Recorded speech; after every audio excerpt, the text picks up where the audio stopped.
Well, welcome everybody. Good to have you along with us.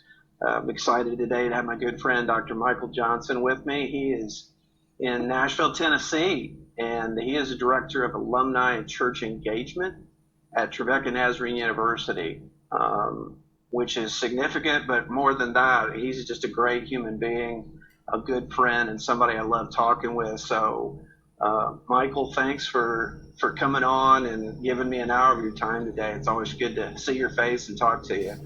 Man, it's good to see your smiling face too, buddy. It's probably a good thing we don't live in the same town because we'd be tempted to hang out too much.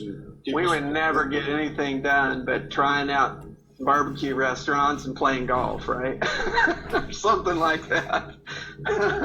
We can live in the joy of that thought, though. Yeah. Well, we can see from your office there at Trevecca that golf is one of your many loves, and we'll have a chance for you to talk about a number of things that are important to you, and people that are important to you have been important to you. Michael just recently finished up his doctoral studies and defended his dissertation, so he's still getting used to anybody calling him Dr. Johnson, but it'll grow on you, believe me. Yeah. And, I got a note from a buddy the other day who said he's having a problem with a rash and wondered if I could help him with it. And I always just say, no, I'm the kind of doctor that I can't really help anybody like that.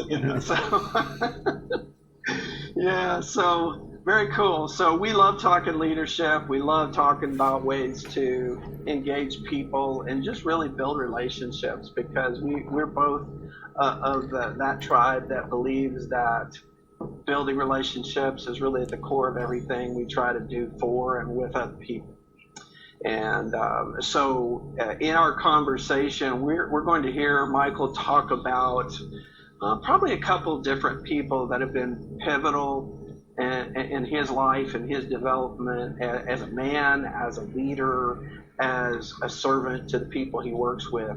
And I'll let him tell you about that here in a second. And then a little bit later in the conversation, we're going to talk about how that has impacted his perspective of leadership, and then even into his dissertation research and the study that he completed in recent months. I think we'll find some really interesting, exciting stuff there. So, Michael, I will back up and let you talk, because you got some cool stuff to share about a couple of gentlemen we were talking about before we came on. So I'll defer to you. Tell me a little bit about what you have on your heart. It is easy to look back in terms of my own family of origin, it's really significant leaders in my own family. My father, obviously, within the Church of the Nazarene. Talmadge Johnson has been someone that has held a lot of different leadership positions. My dad's temperament is equal parts, trying to be really humble, but also wanting people to respond to his ideas and direction. I can remember watching him sort of balance that. I want to make sure that people are on board and like me, but I also would really like for them to follow this course that I believe would be good for the church that he was pastoring, or in later years as district superintendent and denominational leadership in Sunday school as a general superintendent. He had a knack for coming alongside people and planting seeds of what he would have, thought maybe would have been a really good course of action for the organization.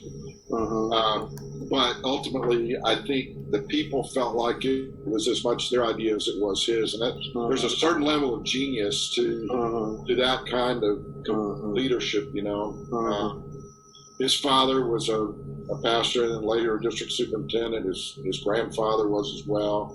Dad pastored local churches, mostly in Texas, almost all over Texas as the years unfolded. So I saw a lot of leadership from the church viewpoint, and that's leadership nonetheless. I began to study great leaders, probably particularly early on in coaches, because I was so interested in athletics growing up. And, you know, Vince Lombardi, you know, winning isn't everything. It's the only thing. Yeah, he didn't make any doubt about it. No, I mean, and he was a crusty old dude, but you know, the more I've learned about him, he really had great love for his players and wanted to see them succeed. And although I can't fully get on board that it's the only thing, you know, but it is. If we're going to set out to accomplish goals, there's some winning that's involved. Yeah. You know,